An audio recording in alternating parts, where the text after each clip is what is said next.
si Jajang ini duduk bersila, terus kepalanya ini digeleng-gelengkan kanan kiri. Yang terlihat oleh Tio waktu itu ada taring yang keluar. Taringnya ini panjang.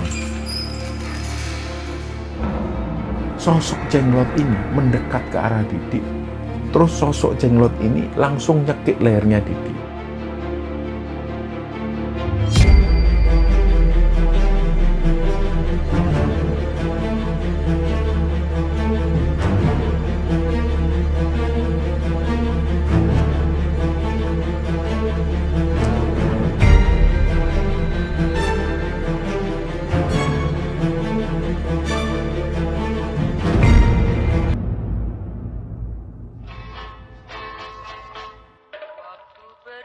Bismillahirrahmanirrahim. Assalamualaikum warahmatullahi wabarakatuh. Sobat Kembara Sunyi dimanapun teman-teman berada. Pada kesempatan kali ini kami akan membagikan cerita yang dikirim oleh Sobat Kembara yang bernama Tio, yang asalnya dari sebuah kabupaten di Jawa Tengah. Sebelum kita masuk ke ceritanya, untuk teman-teman yang nonton tayangan ini dan belum subscribe, jangan lupa untuk subscribe lebih dulu agar channel Kembara Sunyi ini lebih berkembang lagi dan kami lebih bersemangat lagi dalam membuat konten-konten terbaru di Kembara Sunyi. Dan untuk teman-teman yang telah mendukung kami sejauh ini, kami mengucapkan terima kasih banyak. Semoga amal kebaikan teman-teman dibalas kebaikan berlipat oleh Allah Subhanahu wa Ta'ala.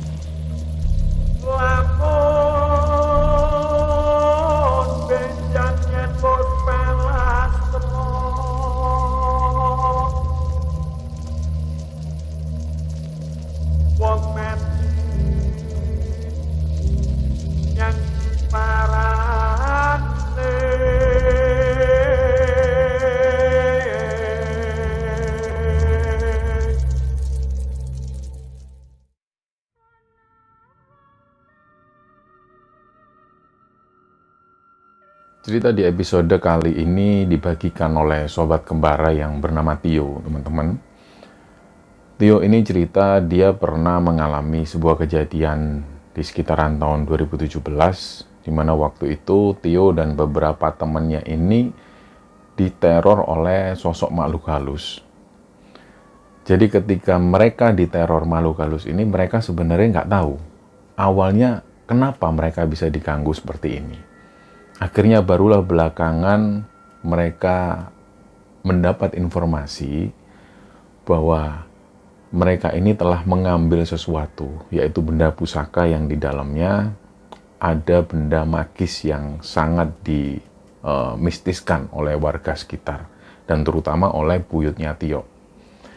Jadi cerita ini bermula ketika tahun 2017 itu Tio ini mendapat informasi dari temannya, namanya Didik.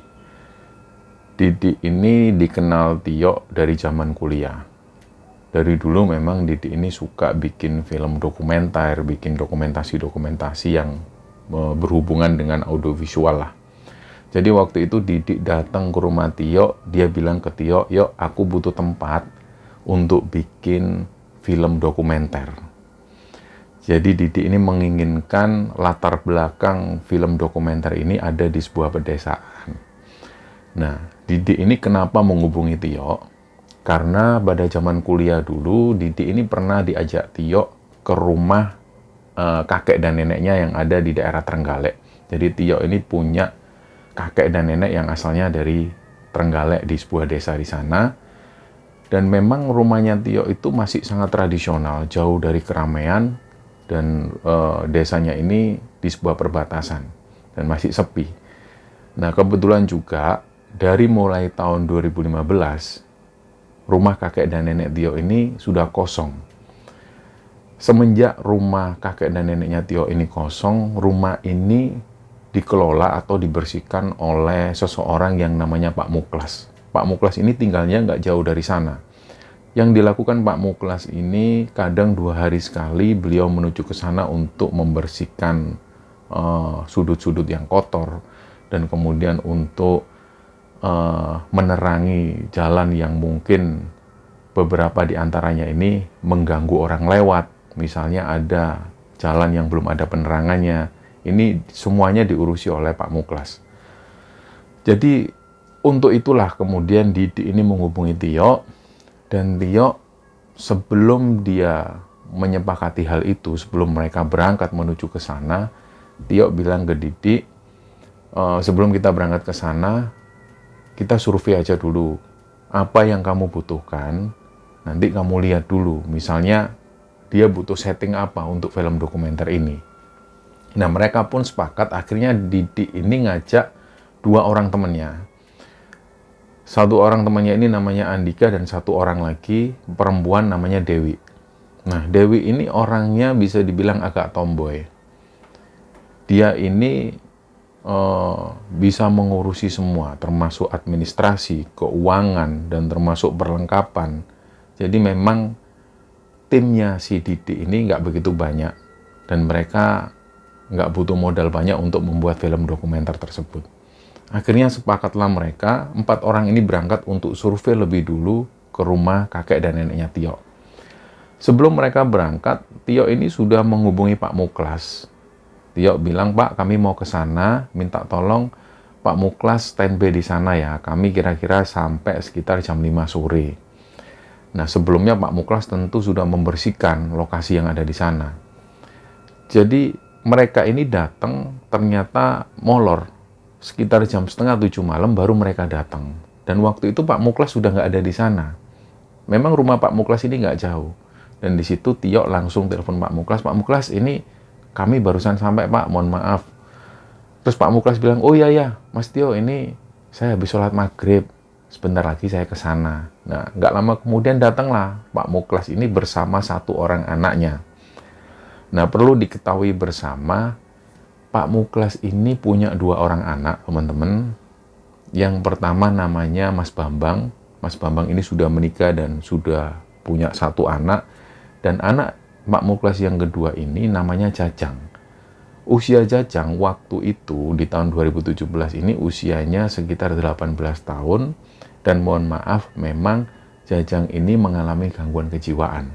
Jadi perlu penanganan khusus. Nah, pada waktu itu, pada waktu Pak Muklas ini datang, beliau ini bersama Jajang. Jajang dibonceng di belakang. Memang Tio sudah kenal sebelumnya. Nah, begitu si Pak Muklas ini datang, di situ Tio menyapa lebih dulu dan sempat menyapa Jajang juga. Nah, yang membuat semua ini merasa heran, terutama teman-teman Tio yang belum mengenal Jajang, mereka tentu bertanya, "Yok, itu siapa, Yok?" "Oh, itu Jajang, anaknya Pak Muklas." Ya, dia agak mengalami gangguan kejiwaan. Jadi Tio ini ngomongnya pelan-pelan supaya Pak Muklas dan juga Jajang ini nggak tersinggung mendengar itu.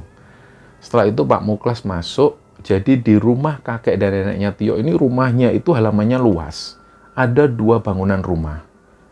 Bangunan rumah yang ada di halaman belakang ini ada 4 kamar.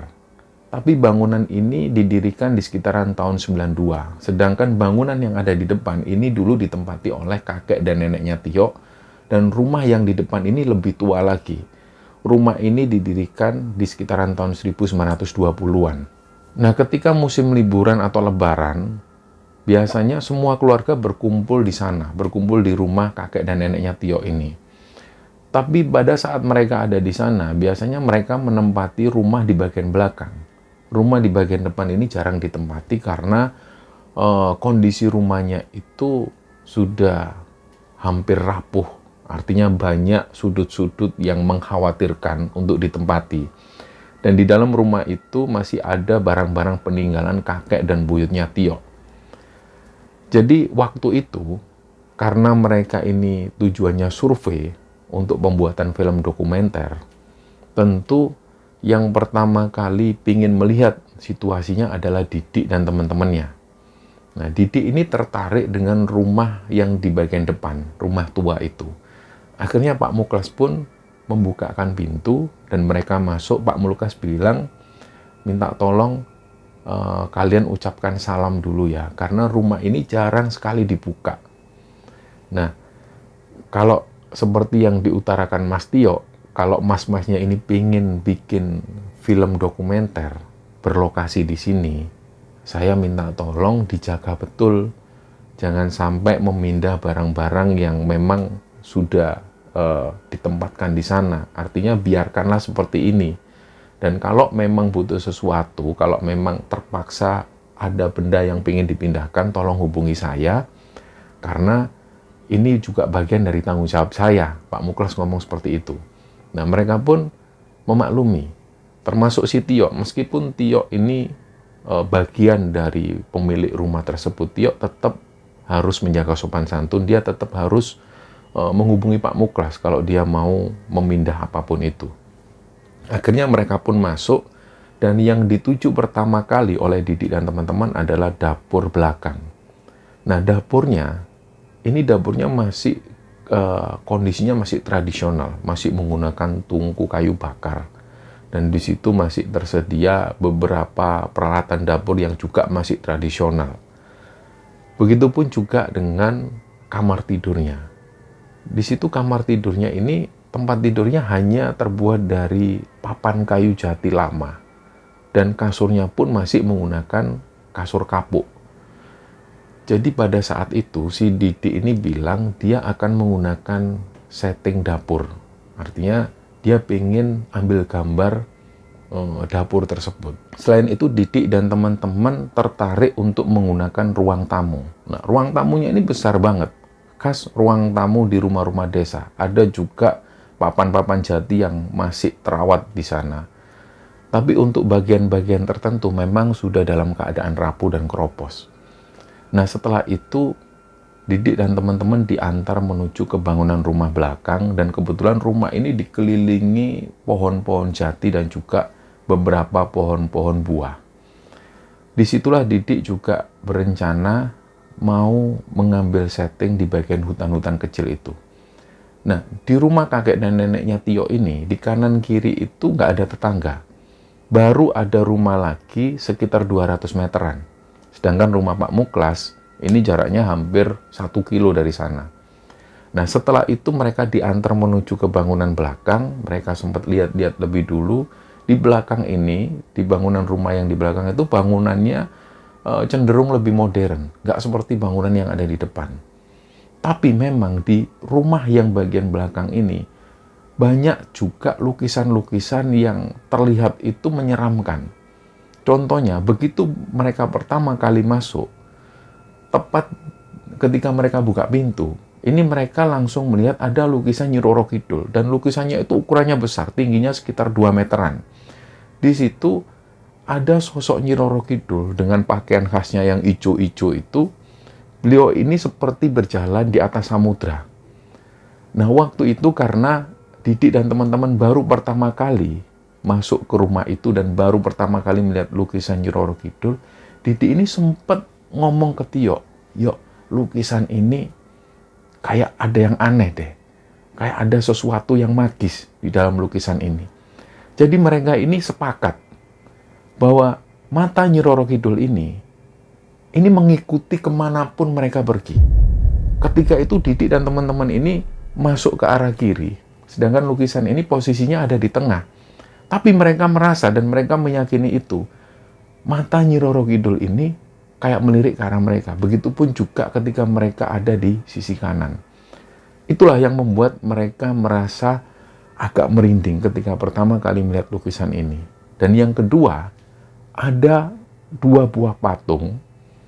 Patung ini memang nggak terlihat jelas, tapi dari lekuk tubuhnya ini menunjukkan bahwa 2 buah patung yang saling berangkulan itu adalah patung laki-laki dan perempuan. Tapi wajahnya itu nggak terlihat seperti manusia. Jadi entah apa arti dari patung ini, yang jelas patung ini juga mengandung sisi magis. Nah, inilah yang terjadi di rumah itu.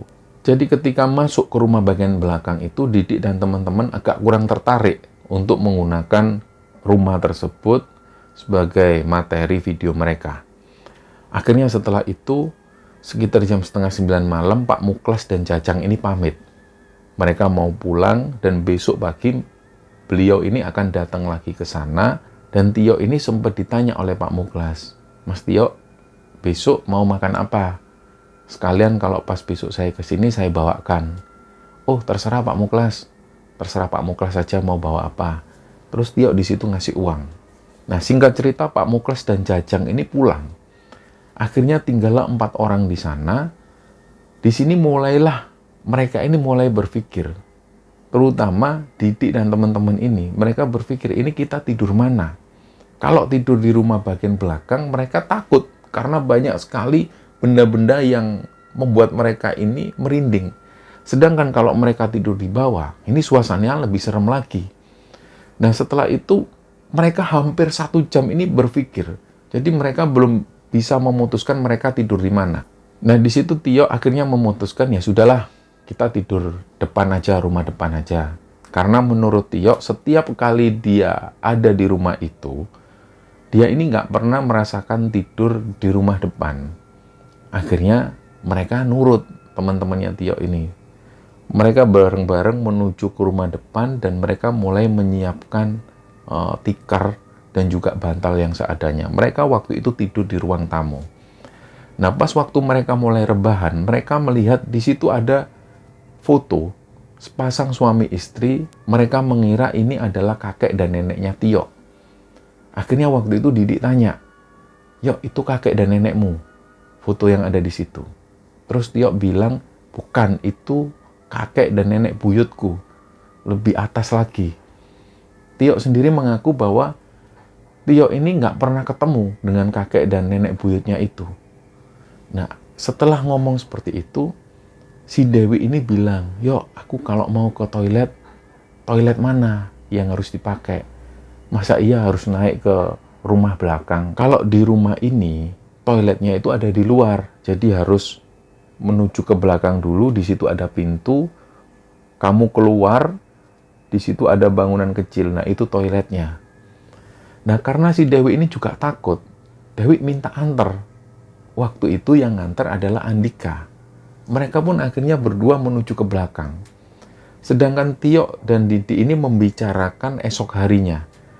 Si Didi ini pengen diajak jalan-jalan, dia pengen cari sebuah jembatan, dia pengen ambil gambar di sebuah jembatan. Nah, Tio bilang ada lokasi jembatan yang nggak jauh dari sana. Nah, waktu itu mereka asik membicarakan itu, tiba-tiba Andika dan Dewi ini lari. Mereka ini lari ketakutan. Yuk, ada orang yuk di belakang yuk. Nah, Tio sendiri nggak paham maksudnya apa. Barulah di situ Dewi juga cerita. Jadi pas waktu mereka ini menuju ke belakang, mereka itu otomatis bisa melihat rumah belakang. Nah, di rumah belakang itu, Dewi dan Andika ini sempat melihat ada orang duduk-duduk di depan. Orang ini laki-laki dan dia ini ngerokok sambil menatap ke arah Andika dan Dewi. Awalnya ini Dewi mengira bahwa yang melihat sosok ini cuma Dewi. Di situ Dewi sempat tanya ke Andika, "Dik, itu ada orang ya di situ duduk sambil ngerokok?" "Oh iya, mungkin itu Pak Muklas." Tapi Dewi ingat Pak Muklas ini rambutnya nggak gondrong seperti itu. Yang dilihat oleh mereka, sosok laki-laki ini rambutnya gondrong sebau. Jadi dia sambil ngerokok. Dan di situ Andika bilang, "Sudahlah, ntar aja tanya Tio." Nah, Dewi masuk ke dalam toilet, Andika nunggu di sana. Pada saat Andika ini nunggu, gak lama kemudian Dewi keluar dari toilet. Mereka secara bersamaan ngelihat ke arah rumah belakang tadi. Begitu mereka melihat, ternyata sosok bapak-bapak yang gondrong tadi ini sudah nggak ada. Nah, di situ Tio menjelaskan bahwa memang sudah biasa terjadi hal-hal seperti itu di sini. Jadi Tio juga menjelaskan kakek dan buyutnya ini merupakan orang ngerti, tokoh penting di sana. Di zaman-zaman dulu ketika masih ada kakek dan nenek buyutnya Tio, banyak sekali orang-orang yang datang ke sana untuk sekedar minta jimat, atau juga ada yang memang sengaja untuk ingin menyantet orang. Tio ini cerita belak-belakan tentang itu. Dan sepeninggal kakek dan nenek buyutnya, setelah itu tidak ada lagi keturunan dari mereka yang melanjutkan kakek dan nenek buyutnya Tio seperti itu. Artinya bahwa terakhir kalinya yang menjadi orang pintar adalah kakek dan nenek buyutnya Tio. Setelah itu sudah nggak ada lagi. Tapi untuk barang-barang peninggalan pusaka ini masih ada di sana dan masih tersimpan rapi. Dan satupun dari keluarga Tio ini nggak ada satupun yang membawa barang-barang tersebut. Selain karena mereka ini nggak begitu tertarik dengan hal seperti itu, yang kedua karena mereka memang berusaha untuk membiarkan barang-barang itu masih terjaga di rumah tersebut. Nah, waktu itu Didi tertarik setelah Tio ngomong seperti ini. Coba yuk, aku pengen tahu barang-barang peninggalannya ini seperti apa, barang-barang pusaka kakek dan nenek buyutmu. Siapa tahu ini bisa jadi materi video film dokumenterku. Nah, setelah itu sekitar 1 jam kemudian setelah mereka ngobrol-ngobrol, Tio langsung mengajak mereka menuju ke kamar belakang. Di kamar belakang ini nggak ada pintu. Jadi hanya tertutup dengan kain kelambu atau tirai. Disitulah akhirnya Tio mengajak Didi dan teman-temannya masuk ke kamar tersebut. Di situ mereka melihat banyak sekali peti-peti dengan ukuran ada yang besar, ada yang kecil. Semua peti ini terbuat dari kayu jati kuno, kayu jati tua. Nah, benda-benda ini semuanya ditumpuk. Tio sendiri mengaku bahwa belum pernah sebelumnya dia ini melihat satu persatu isi peti-peti ini. Jadi itulah untuk pertama kalinya Tio masuk ke sana. Dan Tio sendiri juga penasaran. Karena menurut Tio, setiap kali dia ada di sana, Tio ini nggak pernah menyempatkan diri untuk melihat apa isi peti-peti tersebut. Nah, mumpung ada kesempatan, Tio ini pengen tahu juga waktu itu. Akhirnya dibantu dengan Didi, Andika, dan juga Dewi, mereka buka peti pertama. Peti yang pertama ini ukurannya besar, tingginya sekitar 0,5 meter. Begitu peti ini dibuka, ternyata dalamnya ini isinya wayang-wayang. Tentu wayang-wayang ini wayang-wayang kuno. Nah, karena mereka nggak begitu tertarik, peti ini ditutup. Mereka melanjutkan membuka ke peti yang selanjutnya. Peti yang selanjutnya ini ukurannya lebih kecil, mirip seperti kotak amal di masjid. Tapi kayunya kayu jati tua. Yang pertama kali buka adalah Didi. Begitu Didi ini buka, ternyata di situ ada isinya beberapa foto-foto. Kotak ini ditutup lagi. Didi dan teman-teman itu mulai membuka satu persatu kotak-kotak peti ini. Tiba-tiba Dewi ini bilang, "Yok, kalau ini apa, Yok?" Si Tio melihat Dewi ini megang satu kotak. Kotak ini nggak terlalu besar, ukurannya panjangnya hanya sekitar 0,5 meter. Mirip kotak pensil, cuma ukurannya lebih besar. Dan ketebalannya itu juga lumayan. Tio sendiri nggak tahu itu apa. Akhirnya Tio pun bilang, "Ya udah buka aja, itu isinya apa." Begitu dibuka oleh Dewi, ternyata ini isinya adalah mata tombak. Tombak ini entah dibuat dari zaman apa, entah zaman Mojopahit atau Singosari. Tio sendiri nggak tahu, yang jelas terlihat dari materialnya. Ini sangat tua sekali. Nah, di situ Didi ini penasaran. Dia bilang ke Tio, "Yo, aku ini sudah lama banget pengen menyimpan barang-barang kayak gini. Boleh nggak ini aku simpan?" Tentu waktu itu Tio bilang, "Janganlah. Keluarga aku aja nggak ada satupun yang berani bawa kok. Janganlah, nggak usah lah." Akhirnya benda ini pun dikembalikan. Mereka ngelihat lagi isi-isi peti. Nah, banyak sekali benda-benda peninggalan. Ada keris, ada juga benda-benda yang aneh-aneh yang mereka sendiri ini nggak tahu itu apa. Jadi karena mereka nggak tahu, peti ini ditutup lagi. Nah, mereka kembali lagi ke ruang tamu. Di situ Didi ini penasaran dengan benda yang dibawa oleh Dewi tadi. Memang terlihat dari kotaknya, ini sudah sangat menakjubkan.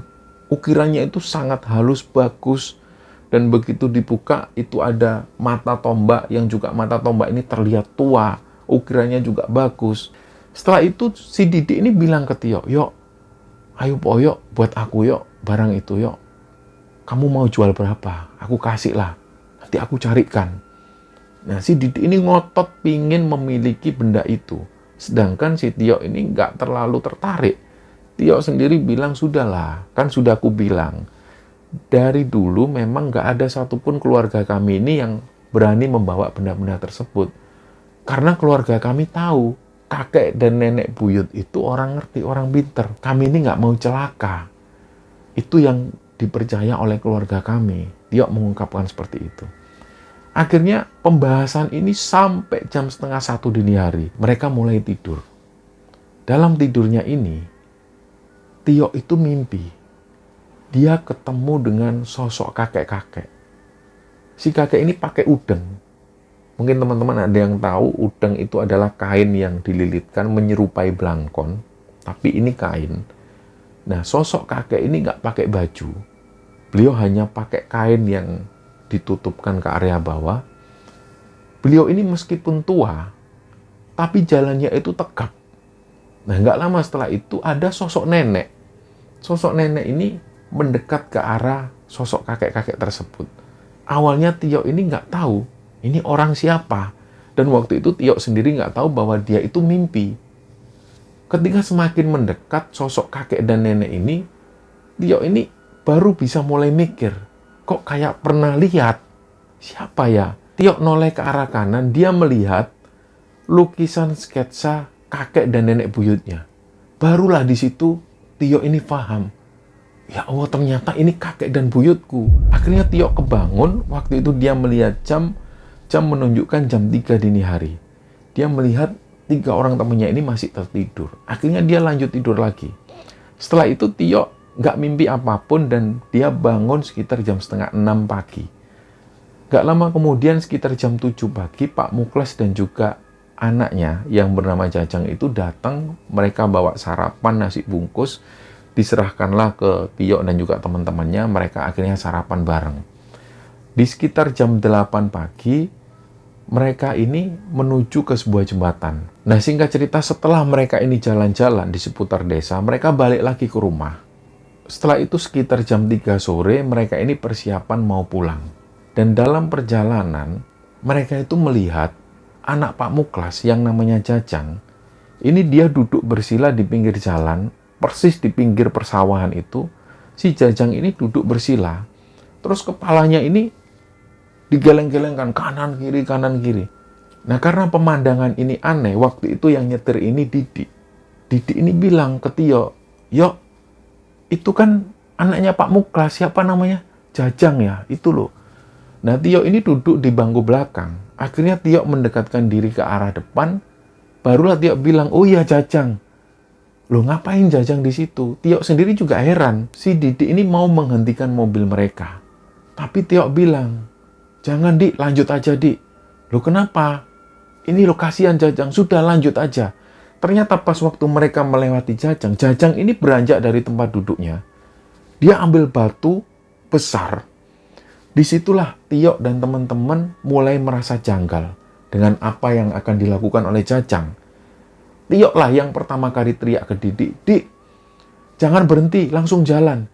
Sedangkan jalanan yang ada di sana ini belum aspalan, jalannya ini masih berbatu dan berupa tanah. Jajang itu ambil batu tersebut, batu ini dipukulkan ke kaca mobil bagian belakang. Dan langsung seketika kaca mobil bagian belakang ini retak. Disitulah mereka semakin panik. Tio bilang ke Didik, "Dik, tancap gas, Dik, tancap gas." Si Didik ini coba tancap gas, tapi sedangkan jalanan ini tanah berbatu. Jadi mereka nggak bisa tancap gas dengan kencang. Akhirnya si Jajang ini memukulkan batu tersebut lagi ke arah kaca bagian belakang. Pada akhirnya kaca mereka ini pun pecah. Nah, dari situ mereka tetap melanjutkan jalan, sedangkan si Jajang ini terus ngejar mereka. Sambil Jajang ini teriak-teriak bawa batu.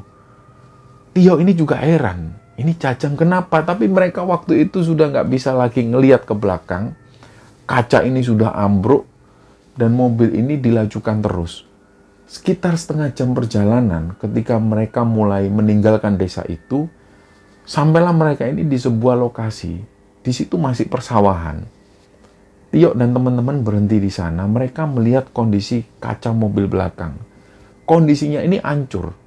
Jadi mereka membersihkan kaca-kaca itu, termasuk serpian-serpian kaca ini dibersihkan semua. Dan langsung waktu itu Tio ini mencoba menelpon Pak Muklas. Pak Muklas ini ditelepon tapi belum mengangkat telepon. Baru sekitar 4 kalinya Tio telepon ke HP Pak Muklas, barulah diangkat oleh Pak Muklas. Tio langsung menjelaskan ke Pak Muklas, "Mohon maaf Pak Muklas, ini tadi kami ketemu Jajang di jalan. Terus Jajang ini marah. Jajang ambil batu, Terus kaca mobil bagian belakang kami ini dipecahkan. Nah, Pak Muklas sendiri ini kaget. Beliau diam. Astagfirullah, Mas Tio. Mohon maaf loh Mas Tio. Jajang itu nggak pernah kayak gitu. Sudah lama nggak kumat-kumatan. Terus sekarang Mas Tio di mana? Saya bisa bantu apa, Mas? Nah, Tio bilang ke Pak Muklas, enggak Pak Muklas, enggak perlu dibantu. Kami sudah mau pulang, sudah jauh dari desa. Ini saya cuma penasaran, kenapa ya kok Jajang sampai kayak gitu? Padahal Jajang ini tahu saya ada di dalam mobil. Terus Pak Muklas ini diem. Nggak lama kemudian Pak Muklas bilang, saya sendiri juga nggak tahu ya Mas Tio. Saya mohon maaf ya Mas Tio. Setelah itu akhirnya Tio ini pun bilang ke Pak Muklas, ya sudah nggak apa-apa Pak Muklas. Saya cuma penasaran aja kok, kenapa kok Jajang seperti itu. Akhirnya pembicaraan ini pun usai. Mereka tetap melanjutkan perjalanan dengan pelan-pelan. Jadi kaca bagian belakang ini sudah nggak ada lagi. Nah, nggak lama mereka ini berjalan, sekitar 10 menitan, Pak Muklas ini telepon ke HP-nya Tio. Tio sendiri kaget loh, Pak Muklas kok telepon lagi, kenapa? Akhirnya diangkatlah oleh Tio. Ya Pak Muklas, kenapa Pak Muklas? Pak Muklas ini langsung ngomong, Mas Tio ngapunten nggih, mohon maaf. Mas Tio nggak ngambil apa-apa kan dari rumah Simbah. Nah, Tio bilang, oh enggak Pak Muklas, kami nggak ngambil apa-apa kok. Bahkan pindah barang aja enggak. Nah, pas waktu mendengar ini, si Tio ini melihat, Didi ini gelagatnya sudah aneh. Setelah itu, HP ini ditutup. Terus Tio menjelaskan, tadi Pak Muklas ini tanya, apakah kita ini ngambil barang di rumah Simbah? Aku menjelaskan ke Pak Muklas, aku nggak ngambil apa-apa. Kalian nggak ngambil kan? Tio ngomong seperti itu. Si Dewi jawab, enggak kok Yo, aku nggak ngambil apa-apa. Si Andika juga jawab, enggak kok, mana berani aku ngambil. Kan sudah kamu bilangin kalau itu barang-barang yang berharga, benda-benda pusaka itu. Sedangkan si Didi ini nggak menjawab. Inilah yang membuat Tio akhirnya bertanya ke Didi. Loh Dik, kamu nggak ngambil kan Dik? Didi ini panik, dia diem, nggak bisa jawab apapun. Tio tanya lagi, Dik, kamu nggak ngambil apa-apa kan? Dari rumah Simbah. Aku tanya ke kamu, kamu nggak ngambil apa-apa kan? Barulah di situ Didi ini bilang, iya Yo, aku ngambil mata tombak itu Yo. Aku minta maaf ya Yo, aku minta maaf. Kamu itu di mana sekarang? Barangnya di mana? Di bagasi belakang. Aduh, ayo balik aja balik. Gak bisa, kita harus balik sekarang, kita balik. Didi ini pun akhirnya putar balik.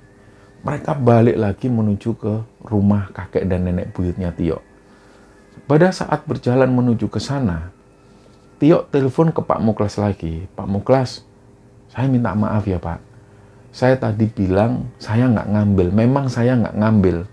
Beberapa teman saya yang 2 ini juga nggak ngambil. Ternyata ini Didi ini ngaku dia yang ngambil barang. Terus Pak Muklas bilang, apa yang diambil Mas Tio? Itu loh Pak Muklas, benda yang kayak tepak itu, yang isinya mata tombak.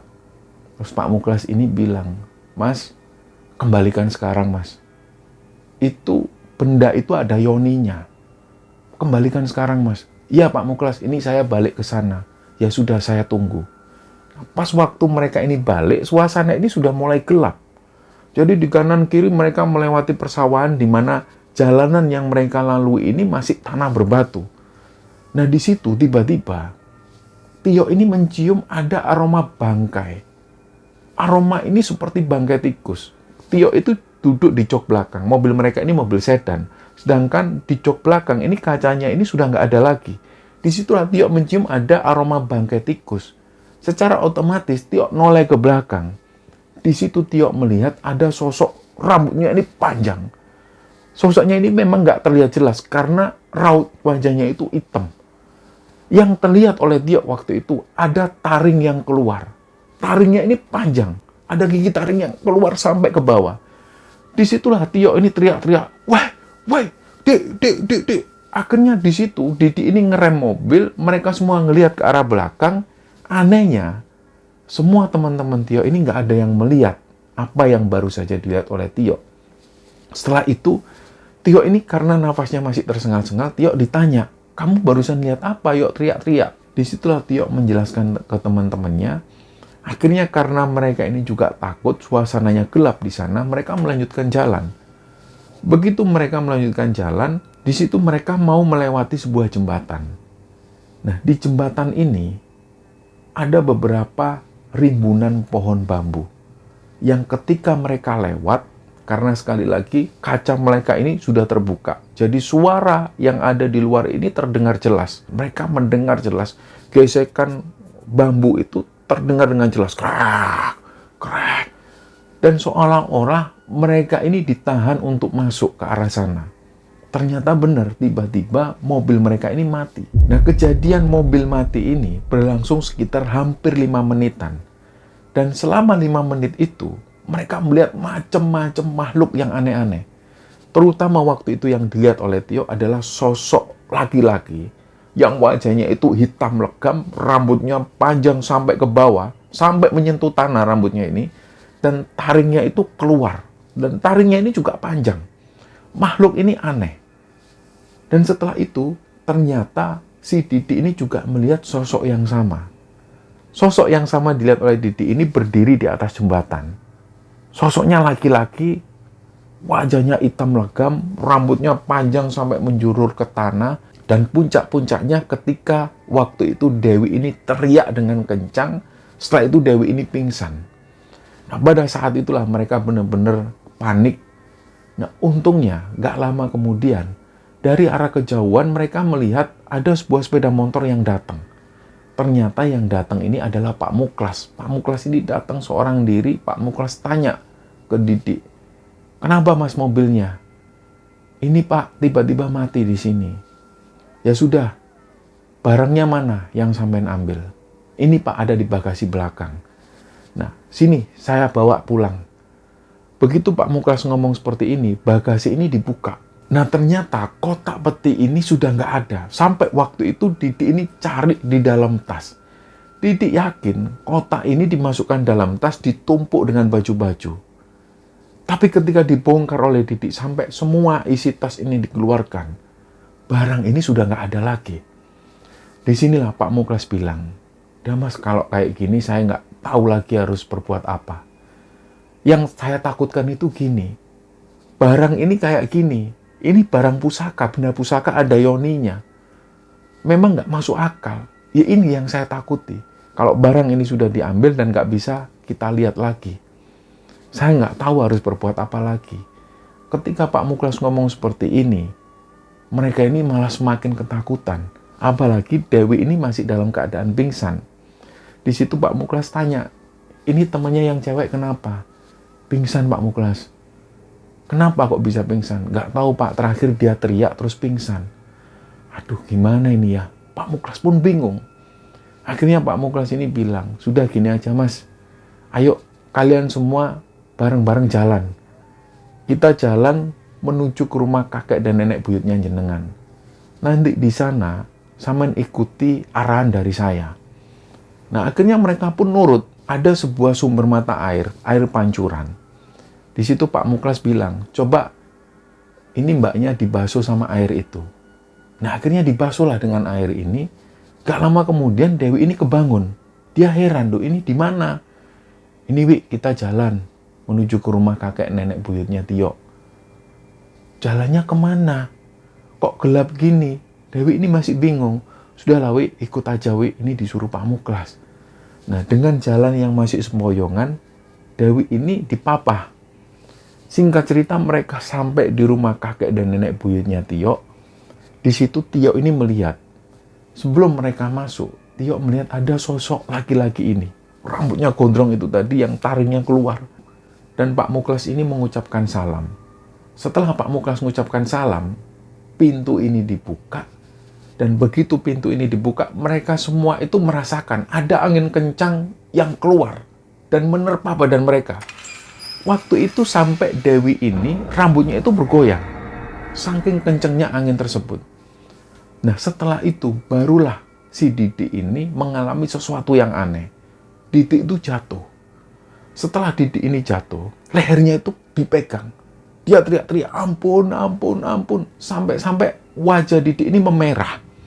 Di situ mereka kebingungan. Sementara Tio dan teman-teman ini berusaha narik tangan Didik supaya tangannya ini nggak mendekat ke leher. Setelah tangan Didik ini berhasil dijauhkan dari leher, di situ mereka semua melihat di leher Didik ini ada bekas cakaran dan lehernya ini mengeluarkan darah. Di situ melihat situasi yang semacam ini, mereka semua akhirnya semakin ketakutan. Jadi akhirnya Didik ini disadarkan dengan ala kadarnya. Didik ini disiram air, barulah di situ Didik sadar. Di situ Didik ini cerita. Pas waktu Pak Muklas ini buka pintu rumah, di situ Didik melihat ada sosok laki-laki rambutnya panjang sampai menyentuh tanah. Sosok ini yang tadi dilihat oleh mereka. Taringnya itu juga panjang. Di situ Didik ingat, sosok ini mirip Jenglot. Nah, sosok Jenglot ini mendekat ke arah Didik. Terus sosok Jenglot ini langsung nyekik lehernya Didik. Setelah Didik ini dicekik lehernya, dia sempat teriak-teriak minta tolong dan bilang ampun, ampun. Gak lama setelah itu sosok Jenglot ini gigit leher Didik. Dan Didik itu merasakan sakit luar biasa ketika lehernya itu digigit oleh sosok Jenglot ini. Setelah itu, Didik ini gak ingat apapun. Dia berada di suatu tempat. Tempat ini aneh. Kanan kiri itu ada api yang berkobar. Sekali lagi di situ Didik melihat ada sosok Jenglot tersebut dan di sebelah kanan Didik melihat ada sepasang kakek dan nenek. Yang mendekat ke arah Didik adalah sosok kakek-kakek. Sosok kakek ini nggak ngomong apapun, tapi Didik bisa melihat sosok kakek-kakek ini membawa peti yang tadinya diambil oleh Didik. Setelah kakek ini ngelihat ke arah Didik, kakek ini pun masuk ke kamar dan meletakkan barang itu lagi. Setelah itulah Didik ini sudah nggak ingat lagi dan dibangunkan oleh Pak Muklas itu. Setelah Didik ini sadar, baru Didik cerita ke orang-orang bahwa Didik ketemu dengan sosok kakek nenek. Sosok kakek ini bawa peti yang tadinya diambil oleh Didik, tapi anehnya peti ini sudah dikembalikan lagi ke tempatnya. Setelah itu akhirnya Pak Muklas bersama dengan Tio dan teman-teman menuju ke kamar belakang, tempat di mana benda-benda pusaka ini diletakkan di sana. Nah, anehnya begitu mereka semua masuk ke kamar tersebut, peti yang tadi diambil oleh Didik ini sudah kembali di tempat semula. Dicek lagi oleh Pak Muklas, benda pusaka ini masih ada di sana. Benda yang seperti peti itu, yang berisi mata tombak ini, ada 2 tingkat. Tingkat yang atas ini memang terisi oleh mata tombak. Ketika mata tombak ini diambil, masih ada tingkat yang di bawahnya. Jadi kotak ini dibuka, ternyata di situ mereka melihat ada sesuatu. Sesuatu ini aneh yang mereka ini tahu bahwa sesuatu ini adalah sosok Jenglot. Disinilah Didik dan teman-teman ini baru menyadari bahwa ternyata yang menakuti mereka selama ini adalah sosok Jenglot ini, tapi dengan ukuran yang lebih besar. Akhirnya Didik ini takut, dia bilang ke Pak Muklas, Pak Muklas, sudah Pak Muklas, dimasukkan aja Pak, dimasukkan aja Pak. Kami sudah capek Pak, ditakuti Pak. Setelah itu akhirnya Pak Muklas tutup peti ini. Pak Muklas bilang, saya kan sudah bilang dari awal, jangan ngambil apapun. Memindahkan barang aja nggak boleh, apalagi sampai ngambil. Akhirnya di situ Didik minta maaf. Ya Pak, saya minta maaf Pak. Nah, singkat cerita setelah Didik ini minta maaf, mereka langsung kembali menuju ke mobil. Mereka masih diantar oleh Pak Muklas. Anehnya mobil ini langsung bisa di-starter. Setelah mobil ini nyala, Pak Muklas ini ngajak ngomong Tio. Intinya di situ Pak Muklas bilang, Mas Tio, saya minta maaf ya kelakuan si Jajang. Jajang ini nggak pernah kumat separah ini Mas. Sampai mukul-mukul seperti ini, sampai memecahkan kaca mobil. Ini tentu ada hubungannya dengan barang yang dibawa oleh Mas Didik. Jadi di situ mungkin Jajang ini sudah mengingatkan dengan cara dia. Nah di sini akhirnya Tio baru memahami, iya benar juga ya, mungkin Jajang waktu itu mengingatkan dengan caranya. Si Dewi ini tiba-tiba cerita, waktu mobil mereka ini mati, Dewi itu ketakutan. Terus tiba-tiba dia mencium aroma yang sangat busuk sekali. Si Dewi ini sempat mencari aroma busuk ini, asalnya dari mana. Awalnya dia melihat ke bagian bawah. Gak lama setelah itu Dewi ngelihat ke belakang. Karena waktu itu Dewi sendirian di dalam mobil, sedangkan 3 orang temannya ada di luar ngecek mobil. Dan begitu Dewi noleh kanan kiri, dia masih mencari aroma busuk ini aroma apa. Disitulah Dewi melihat di balik rerimbunan pohon bambu, dia melihat ada sosok Jenglot ini. Dengan rambut panjang sampai ke bawah dan taring yang menjulang keluar. Dan mata si Jenglot ini merah menatap ke arah Dewi. Tiba-tiba sosok Jenglot ini berjalan dengan cepat sekali dan seolah-olah mau menabrak ke arah Dewi. Disitulah Dewi menjerit dan akhirnya dia pingsan. Dan beberapa hari kemudian, Tio ini dikabari lagi oleh Didik. Didik bilang ke Tio bahwa dia membatalkan rencananya untuk membuat video dokumenter di rumah kakek dan nenek buyutnya Tio. Nah, entah apa alasannya, menurut Tio mungkin Didik ini sudah benar-benar kapok. Dia sudah nggak berani lagi menuju ke sana. Nah, setelah itu Tio lama sekali nggak ketemu dengan Didik. Mereka baru ketemu lagi di tahun 2019 akhir. Dan sampai hari ini, Tio dan Didik ini masih menjalin komunikasi. Dan si Didik ini masih bergelut di bidang film dokumenter semacam itu. Dan pada akhirnya cerita ini dibagikan oleh Tio kepada Kembara Sunyi. Dan semoga kisah ini teman-teman bisa menghibur teman-teman semua. Dan lebih-lebih semoga kisah ini bisa kita ambil hikmah dan bisa kita ambil pelajaran di dalamnya.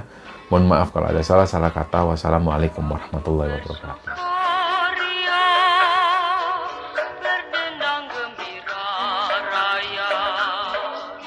Dengarkanlah